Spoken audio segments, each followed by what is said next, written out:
Hello दोस्तों, मैं वापस आ गया हूँ आपके लिए फिफ्थ मॉक टेस्ट लेके एचपी पुलिस के लिए हिंदी का। तो चलिए, बने रहिए आपके अपने चैनल जॉब्स कमेंट में और शुरू करते हैं बिना टाइम वेस्ट किए। तो पहला क्वेश्चन है, कौन सा शब्द बहुवचन है? ABCD, बताइए कौन सा शब्द बहुवचन है इसमें? माता, प्राण, लड़का, किताब। इसका आंसर है बी, प्राण। प्राण जो है वो आपका बहुवचन शब्द है। अगला क्वेश्चन है, सिर हथेली पर रखना, इसका अर्थ क्या है? बताइए, मुहावरे लोकोक्ति है। वीरता का प्रदर्शन करना, पराजय स्वीकार कर लेना, मरने के लिए तैयार होना, अहम का विसर्जन करना। तो इसका आंसर होगा मरने के लिए तैयार रहना। जब आप बोलते हो ना कि सिर हथेली पे रख रख के जा रहा है, तो इसका मतलब होता है वो मरने के लिए तैयार है, उसे किसी चीज़ की फिक्र नहीं है। ओके, अगले क्वेश्चन की तरफ बढ़ते हैं। आलोक का विलोम शब्द है। आलोक क्या होता है? उसका विलोम शब्द बताइए, उसका उल्टा शब्द। आलोक होता है आपका एक तरह का प्रकाश, तो इसका उल्टा है सी, अंधकार। अंधकार होगा ये। अगले क्वेश्चन की तरफ चलते हैं। नेक्स्ट क्वेश्चन है आपका, शत्रु का पर्यायवाची क्या है? सहचर, अरि, मनुज, सखा। तीन शब्द जो हैं वो मित्र के पर्यायवाची हैं और एक शब्द शत्रु का है। बताइए, तीन या दो शब्द ये? वो है बी, अरि। अरि जो वो शत्रु है। नेक्स्ट क्वेश्चन की तरफ चलते हैं। अमीय का पर्यायवाची शब्द है विष, सुधा, मधु, आम्र। अमीय कौन सा शब्द होता है और इसका क्या पर्यायवाची है? अमीय होता है आपका अमृत।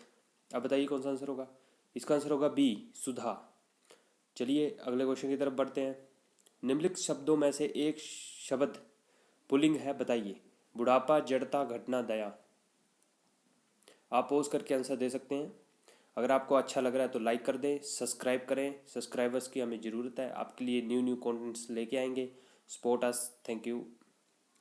तो इसका आंसर होगा बुढ़ापा। बुढ़ापा जो है वो पुल्लिंग शब्द है, बाकी सारे स्त्रीलिंग है।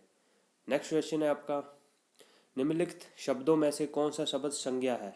इनमें से एक शब्द संज्ञा है। क्रुद्ध, क्रोध, क्रोधी, क्रोधित। बताइए। आपका आंसर होगा बी, संज्ञा शब्द है बी, क्रोध। अगला क्वेश्चन है, उत्पत्ति के आधार पर शब्द के कितने भेद होते हैं? जो शब्द होता है उत्पत्ति के आधार पर उसके कितने भेद है? बताइए। इसका आंसर होगा आपका 4, 4 भाग होते हैं। जैसे तत्सम होता, तद्भव होता, देशज होता, विदेशज होता। ये 4 शब्द होते हैं, उत्पत्ति के आधार पर शब्द को ऐसे डिनोट करते हैं, ऐसे बताते हैं। अगले प्रश्न की तरफ, देवासुर में कौन सा समास है?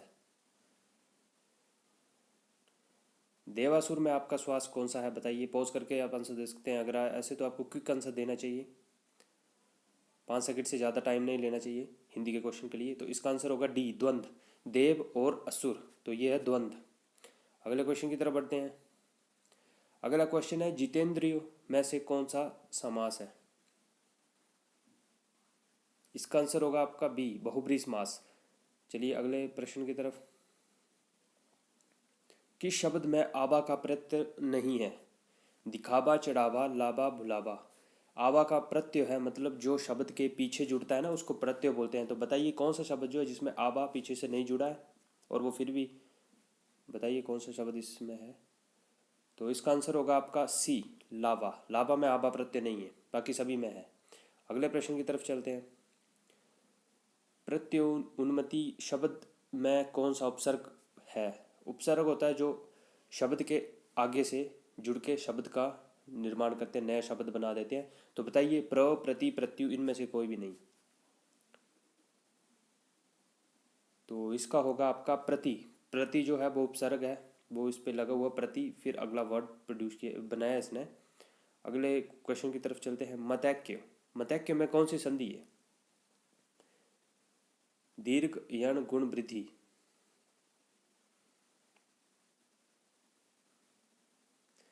मतैक्य में आपकी डी आंसर है, वृद्धि संधि होगी। नेक्स्ट क्वेश्चन की तरफ चलते हैं। यशोधरा शब्द का संधि विच्छेद है, बताइए कौन सा आंसर होगा इसका?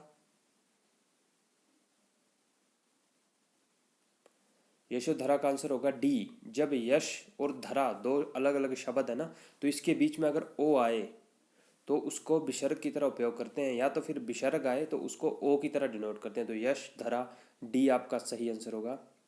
चलिए अगले प्रश्न की तरफ चलते हैं। निम्नलिखित में से शुद्ध वर्तनी का चयन कीजिए। उन्नति का आपने शुद्ध शब्द बताना है कि उसको कैसे लिखते हैं। आप पॉज करके भी देख सकते हैं, मैं आपको आंसर बता रहा हूँ क्योंकि 5 मिनट होने को हो चुके हैं हमारे। 5 मिनट में आपका एक मौका लगवाता हूँ मैं। तो अगला क्वेश्चन है आपका, इसका आंसर है सॉरी उन्नति, डी आंसर है इसका। नेक्स्ट क्वेश्चन है आपका, स्थान के आधार पर बताइए मूर्धा व्यंजन कौन सा है। मतलब जो मूर्धा से साउंड आवाज़ जो है वो मूर्धा से निकालते हैं, आपकी जीभ से निकालते हैं। बताइए कौन सा आंसर है, ए बी सी डी। और ये आपका लास्ट क्वेश्चन है, बताइए। तो इसका आंसर होगा सी, ड ढ। ये मूर्धा से आवाज़ निकालते हैं आपकी। ये बहुत इंपॉर्टेंट क्वेश्चन है, कौन सा शब्द कहाँ से आवाज़ निकालता है। मूर्धा से, ओष्ठ से, हर जगह से, जो भी 4-5 हैं वो बहुत ही इंपॉर्टेंट क्वेश्चन है आपके। इनमें से क्वेश्चन आने के काफ़ी ज़्यादा चांसेस है। ये सारे क्वेश्चन इंपॉर्टेंट है, प्रीवियस ईयर के आधार पर बनाए गए मॉक टेस्ट हैं और आपके लिए स्पेशल बनाए हैं 5 मिनट में आपकी स्पीड और एक्यूरेसी इंक्रीज करने के लिए। तो बने रहिए आपके अपने चैनल जॉब्स कमेंट पे। Thank you so much. Subscribe करते हैं, लाइक करते हैं अगर आपको पसंद आया तो। Bye bye.